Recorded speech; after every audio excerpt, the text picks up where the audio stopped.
Welcome back. Now for your 5-day weather forecast, we go outside to Alyssa Capistrano.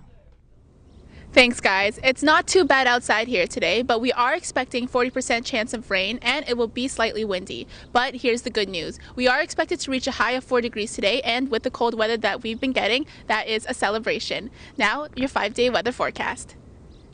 For today, it will be mainly overcast skies with a low of -2 and a high of 4. On Friday, there will be light rain with a high of 9 and a low of 1. On Saturday, there will be variable cloudiness with a high of 2 and a low of -2. And this Sunday, it's going to be beautiful with sunny skies. There will be a high of 7 and a low of -3. And for the start of the week on Monday and the last day of March, it will be mainly sunny with a high of 8 and a low of 0. Scarves, hats, and mittens should still be worn today, but hang in there. One more day till the weekend where we do expect to see much warmer temperatures. Now, back to the studio. Thanks, Alyssa. Turning now to international and national news. The East Coast is hit quite hard with a spring snowstorm yesterday, and many residents still remain in the dark.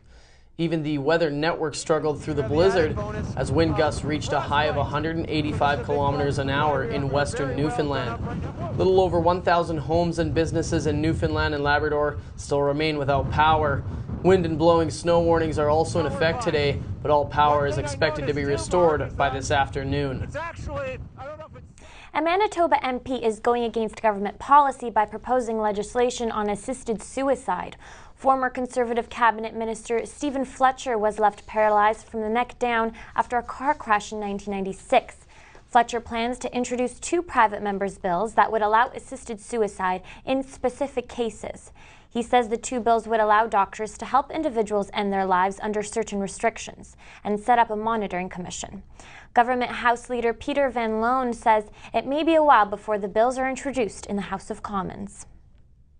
90 people are still unaccounted for after a mudslide tore through the town of Oso in Washington state. That number dropped from 176 missing yesterday. The death toll remains at 24. A 177-foot wall of mud buried homes and people throughout the town. Authorities say there are 8 bodies that have been located but are unable to be retrieved. The mudslide destroyed 30 homes and temporarily dammed a river. This search continues now in its 6th day. U.S. President Barack Obama met with Pope Francis for the first time at the Vatican today. Obama gave the Pope a bag of seeds, symbolizing a chance for a reset between the administration and Catholic leadership after years of strained relations. In a statement from the White House, Obama says he wants to focus on shared commitment to fighting poverty and growing income inequality. In an interview with an Italian newspaper, Obama said, "Given his great moral authority, when the Pope speaks, it carries enormous weight." Obama has also met with the Italian Prime Minister today. The operator of the Chicago Transit subway train that derailed on Monday has admitted she was dozing on the job. The train crashed this Monday around 3 a.m. and caused injuries to more than 30 people on board. Ted Turpin of the National Transit Safety Board says that the operator has been employed for 2 months now and fell asleep on the job in February as well, when she partially missed a station stop.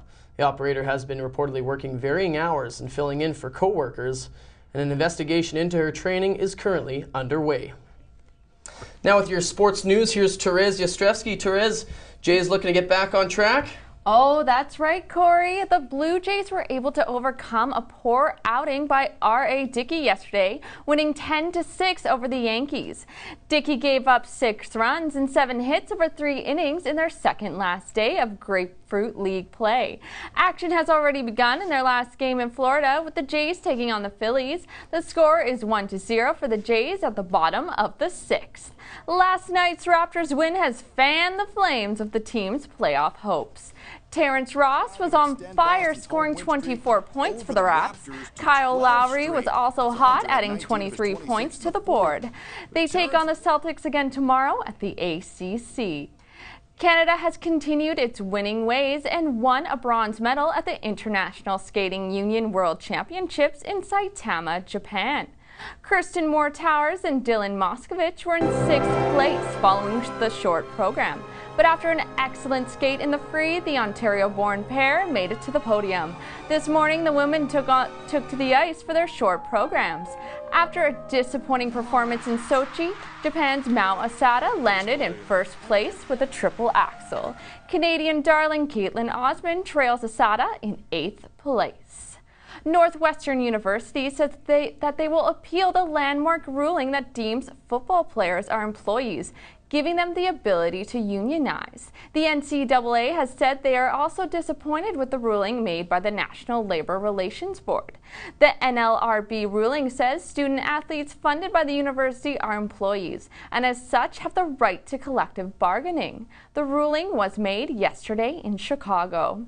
Sweet 16 action starts tonight as March Madness continues. The first group of teams vying for the Elite 8 spots take to the court tonight.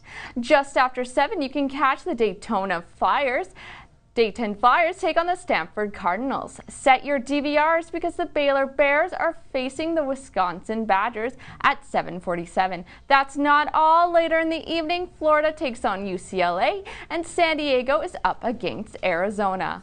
Dayton hasn't seen Sweet 16 action since 1984. Thanks so much, Trey's. I'm sure it'll be a very interesting evening in basketball. And when we come back, we'll get the latest in entertainment from Charlotte and Cattell.